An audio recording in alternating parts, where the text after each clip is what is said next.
Arrested and charged with serious sex crimes. It's a story that the NBC6 investigators have been following for months. And tonight we dig into the case of a charter school teacher facing criminal charges accused of abusing little girls. And as NBC6 investigator Willard Shepard reports, like others, it wasn't the first time those types of allegations were made. He will call her up in this video time. He will sit her down, and he will put his hand under her skirt.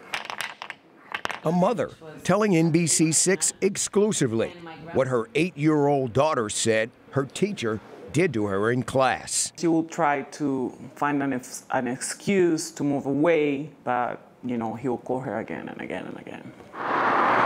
She says it happened more than 20 times here at Renaissance Charter School in Cooper City. Is your angel the place that you expect from them to be more safe? Christopher Falzone was arrested last year after a different girl, a 10-year-old, told police he molested her at summer camp. Prosecutors filed more charges when 4 students from the charter school came forward. They say Falzone would call them his special students, and he'd sit with them here in the back of the classroom, while for the rest of the class in the front, he'd play a video, and with the lights off, that's when the students say he'd fondle them when no one was watching. So we're gonna go across the street. Falzone has pleaded not guilty to multiple counts of sexual battery and molestation.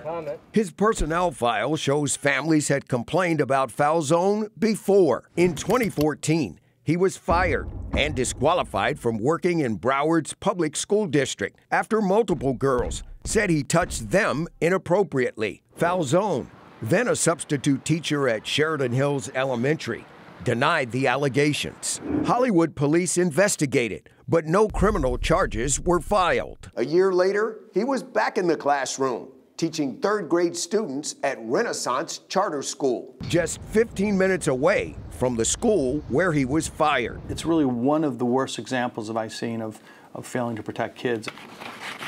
Jeff Herman is representing families suing the charter school.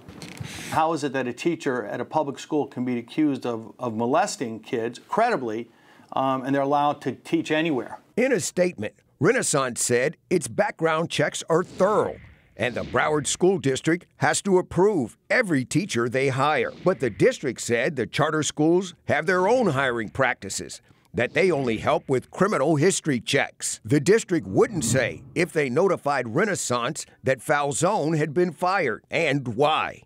But this mother says she did tell the charter school about allegations against Falzone. Then I explained that my friend had contacted me and told me about the molestation allegations. Christine Rodriguez, now living out of state, says she met with the school's principal in the fall of 2017. I begged him, please, do an investigation. I'm sure you can contact local authorities. But she says he didn't. The notification was in October, and he finished the entire school year. And as we allege, that's when most of the molestation began. Renaissance wouldn't comment because of the lawsuits in the case. This mother says they dropped the ball. She's one of the parents suing the school. This didn't need to happen. You let these girls being there in a classroom with a child abuser. Falzone's lawyer didn't respond to our request for comment. Falzone was able to get a teacher's license after being fired from Broward, and it's a license that's still active today, even though he's facing serious criminal charges. We'll get into how that's even possible tomorrow at 11. Willard Shepard, NBC6 News.